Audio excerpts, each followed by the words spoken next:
एक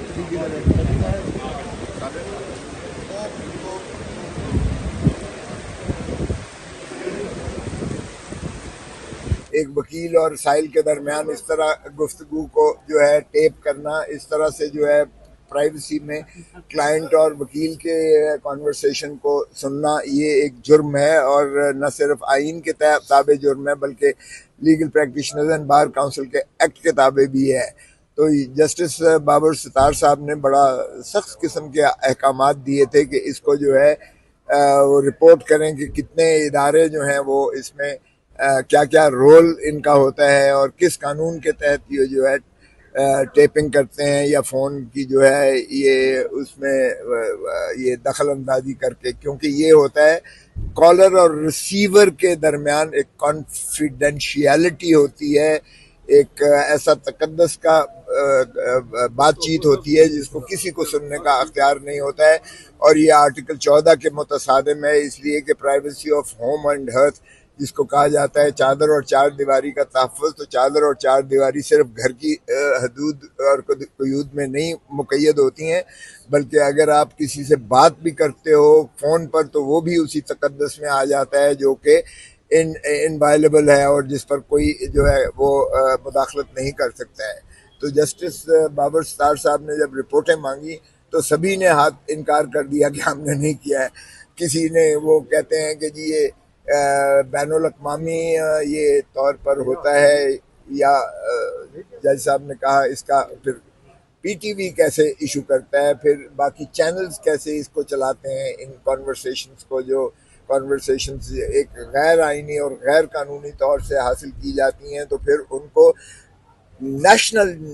television network कैसे चलाता है, बार बार चलाता है और ये मुश्तहरी मनादी करता है और इसमें जो है किसी की रुसवाई का सबब बनता है। इस पर जो है किसी ने भी जो है कबूल नहीं किया अपनी जिम्मेवारी को, और वो बैनुल अक़वामी उन चैनल्स पे डालने की कोशिश करते हैं कि जी वहाँ से लेयरिंग होकर घूम फिर कर और आता है और इसलिए हम इसमें नहीं कर सकते। लेकिन जाहिर है कि ये इतना सादा बात नहीं है, इसलिए कि यहाँ जो है एक एजेंसी ही सिर्फ इसमें कोई करती है और कर सकती है, जिनको जो है FIA की दस्तरस में है या वो IB की दस्तरस में है, वो जिसके भी तहत है। यहाँ प्राइम मिनिस्टर के प्रिंसिपल सेक्रेटरी साहब ने भी, डॉक्टर तौकीर अफजल ने भी रिपोर्ट की है, उन्होंने भी कहा है कि हमारा उसमें नहीं है। तो फिर जज साहब जाहिर है कि वो अटॉर्नी जनरल साहब को भी बुलाया हुआ है इसमें, और रज़ा रब्बानी साहब को एमाइकस उन्होंने भी अपना जवाब दाखिल करवाया है, और इसी तरह एतजाज़ चौधरी एतजाज़ आसन बैरिस्टर चौधरी एतजाज़ आसन साहब को भी एमाइकस बुलाया हुआ है कि आइए आप आकर अदालत की मुआवनत करें, क्योंकि ये 25 करोड़ अवाम की जो हक है उनका प्राइवेसी का, उसको मजरूह किया गया है। और ये एक सॉलिटरी इंसिडेंट्स नहीं है। मैंने तो खैर चले मेरी conversation first lady Bushra Bibi के साथ, जो मेरी मौकला हैं, उनके साथ कॉन्वर्सेशन लीक हुई है, लेकिन इस तरह सारे पाकिस्तान इसमें मुतासर होता है और कोई भी शख्स अपने फ़ोन से कोई प्राइवेसी में कोई घरेलू बात या कोई अपना वकील अपना प्रोफेशनल बात या कोई और बिजनेस टाइकून जो है वो अपने क्लाइंट्स के साथ बात नहीं कर सकता है, कोई इंजीनियर अपने क्लाइंट। तो इस तरह ये तो बहुत ही संगीन मसला है। जजेस के अपने फ़ोन भी कोई महफूज नहीं है, उनके अपने यहाँ भी बगिंग की डिवाइसेस शायद लगी हुई हों, हमारे अपने दफ्तरों में बगिंग डिवाइसेस लगी होती हैं। और फिर जेल में तक में जहाँ हम ट्रायल करते रहे हैं, वहाँ मोहतरम former prime minister Imran Khan साहब खुद जो है बताते थे और कहते थे कि ये भी कमरा ही बग नहीं है, ये मेज़ के नीचे भी डिवाइसेस लगी हुई हैं। तो ये ऐसे में इतनी संगीन बात है कि इसका जो है हल यकीनन निकलना चाहिए, और ये अदालत आलिया को मैं खराज तहसीन पेश करता हूँ कि उन्होंने इसको जिम्मेवारी उठाकर इसका आइनी दरख्वास्त पर बड़ी संजीदगी के साथ तमाम इदारों को लिखा है कि आइए आप बताइएगा किस कानून के तहत आप फ़ोन टेपिंग करते हैं और किस तरह फिर आप इसकी मुश्तहरी और मनादी करते हैं। इसको ट्रेस करें कि कौन ये बगिंग डिवाइसेस लगाता है या कौन ये जो है वो इसको टेपिंग करता है और कौन ऑडियोज बनाता है और कौन फिर इसको मुश्तहरी करता है, और पैमरा का क्या रोल है कि पैमरा क्यों कर उस पर जो है कदगन नहीं लगाता है। वैसे तो एक नाम पर वो जो है आप बानी चेयरमैन लिखते हो, उसका नाम तक लिखना आप जो है इजाजत नहीं देते हो पैमरा, तो फिर इतनी बड़ी जो है ये खिलाफ वर्जी, गैर कानूनी, गैर आईनी और एक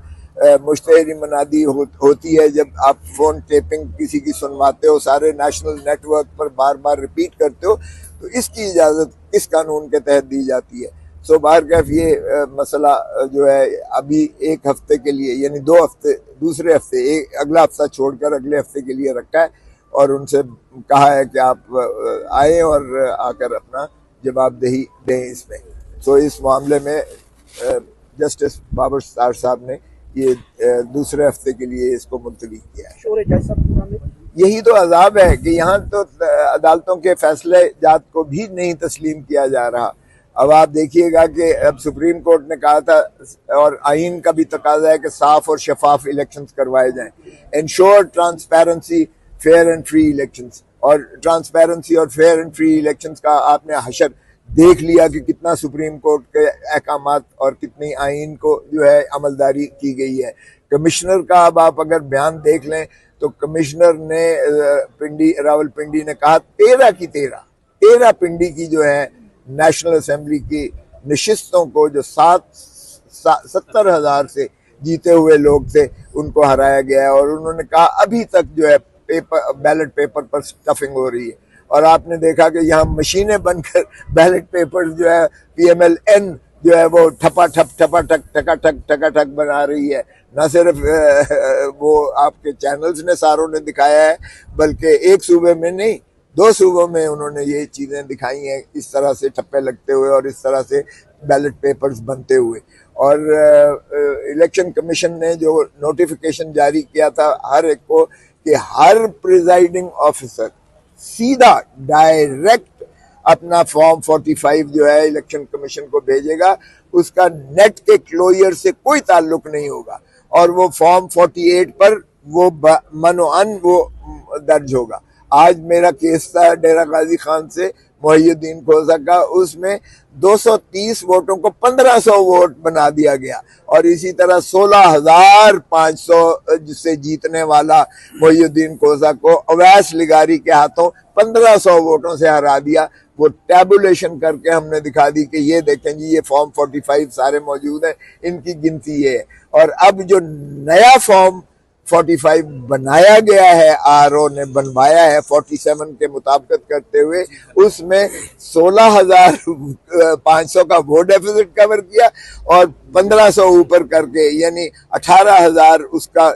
ठप्पे मार के और अवैस लिगारी को जिता दिया गया। और ये फॉर्म्स हैं जिसमें बाकियों में तो 40% की निस्बत से वोट कास्ट हुआ है, और ये पोलिंग बूथ जो है इन पर 90 और 98% से, चूंकि उसमें ठोके गए बैलेट पेपर उसमें स्टफ किए गए, तो वो जाहिर है कि 90 और 98 हज़ार हो गए। और वो जो 2008 का आफ्ताब शबान मिरानी का सुप्रीम कोर्ट ने फैसला किया था, जो मैं ही वकील था, उसमें उन्होंने उसी तफावत की बुनियाद पर उस इलेक्शन के उन रिजल्ट्स को कलअदम करके उन्होंने रिस्टोर किया था। तो हमारी तो बड़ी सादा नालिश होगी कि जनाब आप फॉर्म 45 के मुताबिक, फॉर्म 48 आपके पास आया हुआ है, आप उसके मुताबिक